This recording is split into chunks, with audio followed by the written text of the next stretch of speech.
जय सिया राम, जय हनुमान, जय नीम करोरी बाबा। आजकल सभी लोगों के मन में विचार रहता है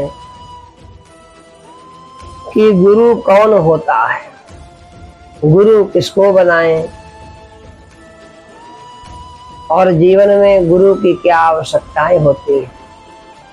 आइए भगवान की महती कृपा करुणा से आज हम लोग भगवत चर्चा करते हैं, गुरु कौन होता है। सीधी सीधी परिभाषा देखी जाए, गुरु शब्द में दो अक्षर हैं, गु और रू। गु का अर्थ बताया जाता है अंधकार और रू का अर्थ है प्रकाश। गुरु वह होता है जो हमको अंधकार से प्रकाश की ओर ले जाए, उसी को गुरु कहते हैं।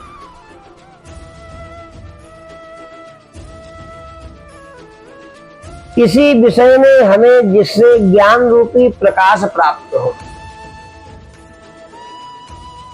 हमारा अज्ञान अंधकार दूर हो, उस विषय में वह हमारा गुरु है। जैसे हम किसी से मार्ग पूछते हैं और वह हमें मार्ग बताता है, तो वह मार्ग बताने वाला हमारा गुरु हो गया।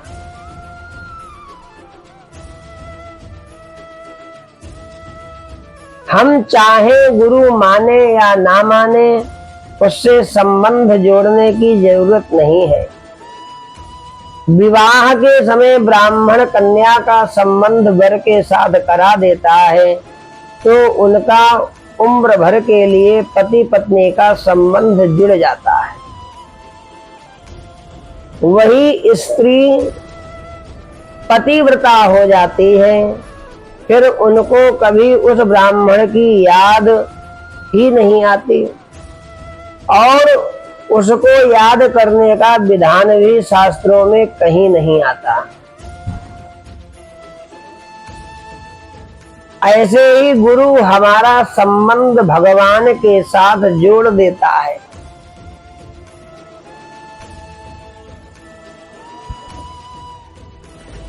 तो गुरु का काम हो गया, संबंध जोड़ दिया और गुरु का काम हो गया।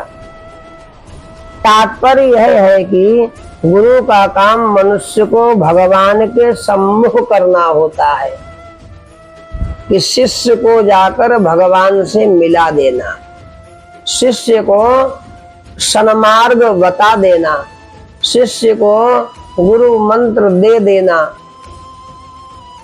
शिष्य को अंधकार से लाकर प्रकाश की ओर भेज देना, यह गुरु का कार्य होता है।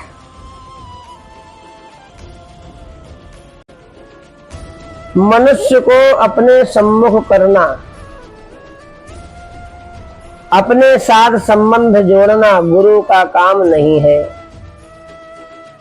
जो बहुत से लोग आजकल आप लोग देखते होंगे, अपने पास में ही भीड़ बढ़ाने के लिए लगे रहते हैं।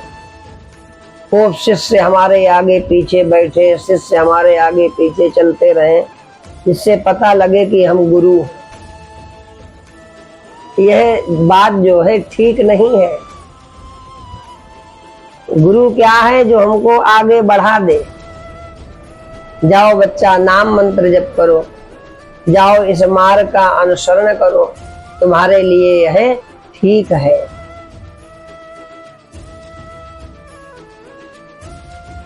इसी तरह हमारा काम भी भगवान के साथ संबंध जोड़ना है, गुरु के साथ नहीं।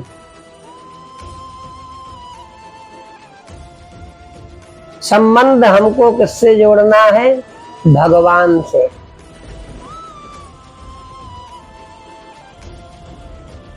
जैसे संसार में कोई माँ है, कोई बाप है, कोई भतीजा है, कोई भौजाई है, कोई स्त्री है, कोई पुत्र है।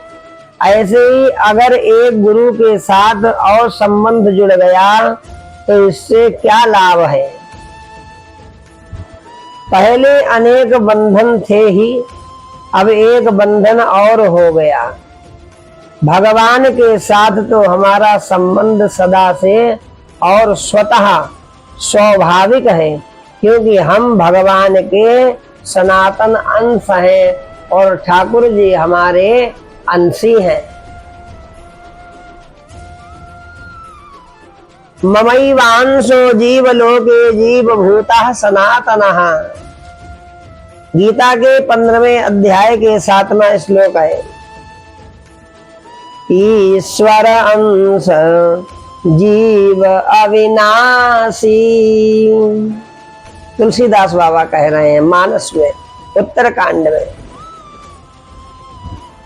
गुरु उस भूले हुए संबंध की याद कराता है जो संबंध हमारा माता के गर्भ में हुआ था।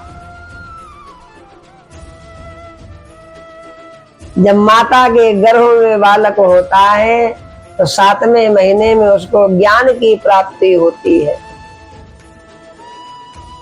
और ज्ञान प्राप्त होते ही विकल वाणी के द्वारा मानव जो जीव गर्भ में होता है वह माता के गर्भ में ही प्रार्थना करता है, हे परम पिता परमात्मा, इस गर्भगृह के कष्ट से हमको बाहर निकालो। अब ऐसा उपाय करेंगे कि माता के गर्भ में हमको पुनः ना आना पड़े।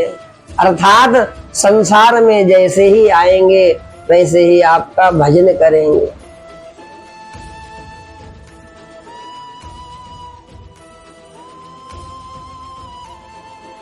और जैसे ही बालक का जन्म होता है तो संसार में आते ही बालक जो है वैष्णवी माया से मोहित हो जाता है, भूल जाता है सारे संकल्प जो संकल्प करके हम गर्भ से बाहर आए।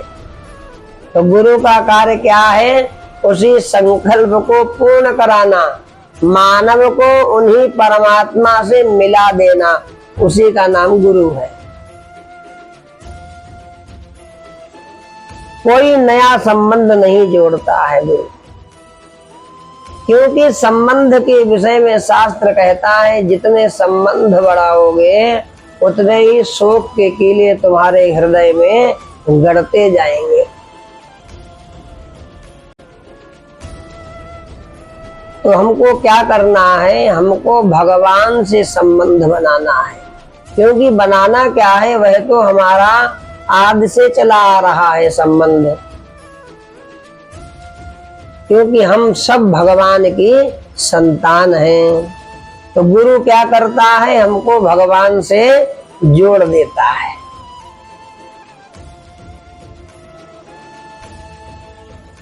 मैं प्रायः यह पूछा करता हूं कि पहले बेटा होता है कि बाप? इसका उत्तर प्रायः यही मिलता है कि बाप पहले होता है, परंतु वास्तव में देखा जाए तो पहले बेटा होता है फिर बाप होता है। कारण कि बेटा पैदा हुए बिना उसका बाप नाम होगा ही नहीं। पहले भाई बच्चा होगा तभी तो बाप होगा, बाप बनेगा, पिताजी बनेंगे।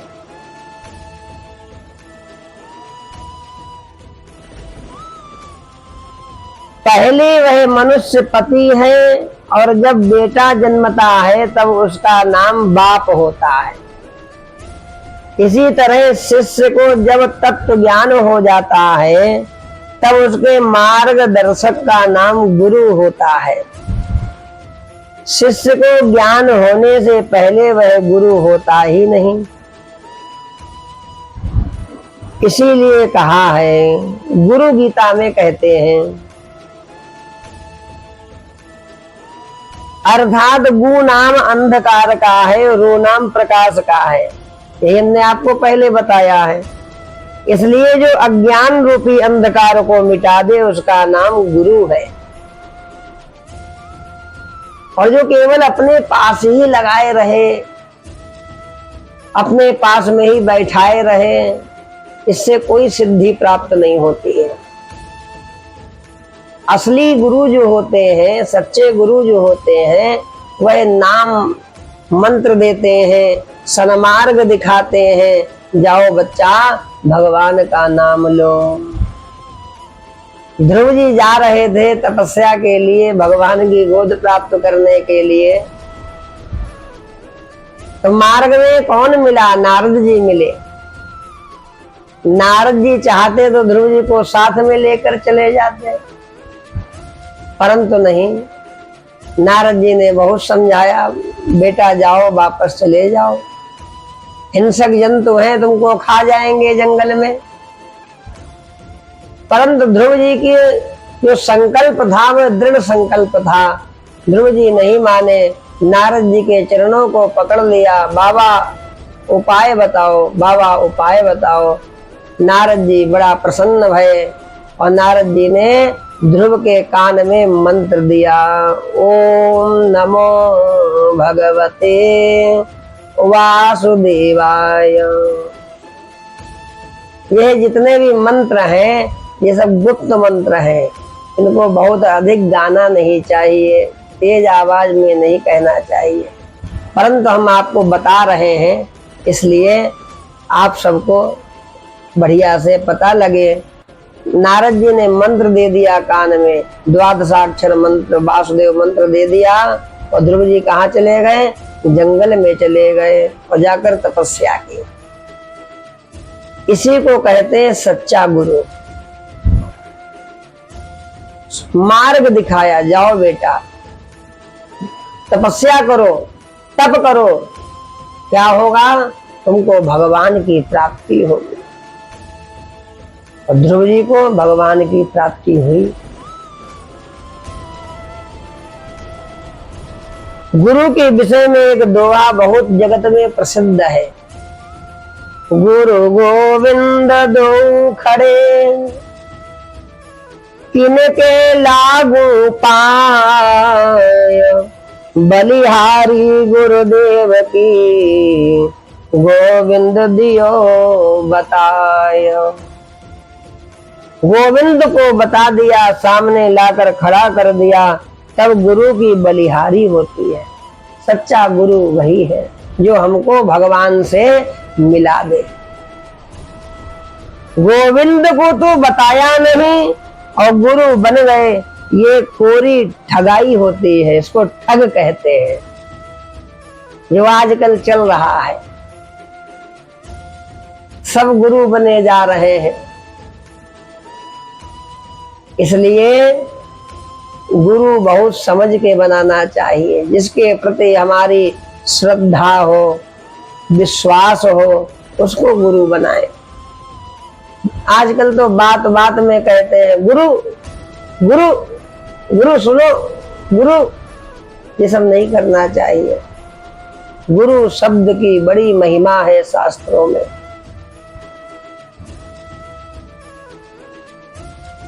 इसलिए गुरु के प्रति बड़ा सम्मान रखना चाहिए। केवल गुरु बन जाने से गुरुपना सिद्ध नहीं होता, इसलिए अकेले खड़े गुरु की महिमा नहीं है।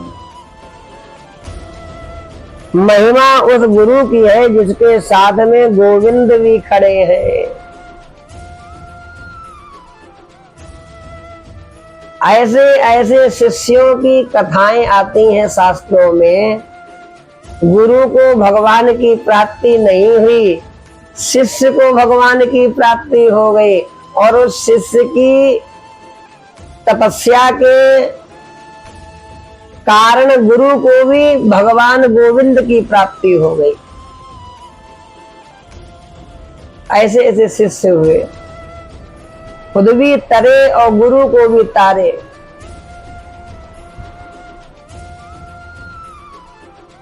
अपने माता पिता को तारे। ऐसी भक्ति, ऐसा नाम जप करना चाहिए। महिमा उस गुरु की है जिसके साथ गोविंद भी खड़े हैं गुरु गोविंद दो खड़े, अर्थात जिसने भगवान की प्राप्ति करा दी है।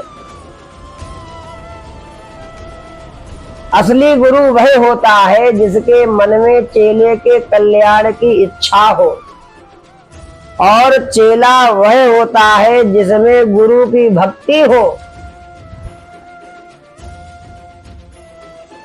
गुरु बनाने की कोई चीज नहीं है, गुरु तो गुरु होता है। गुरु को हम क्या बनाएंगे?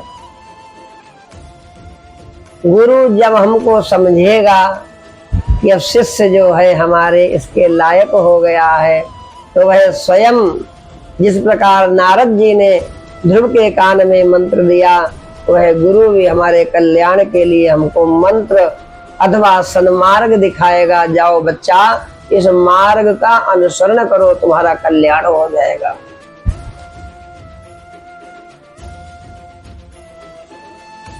होवा गुरुर्यो ही हितोपदेष्टा, शिष्यस्तु को यो गुरु भक्त एव।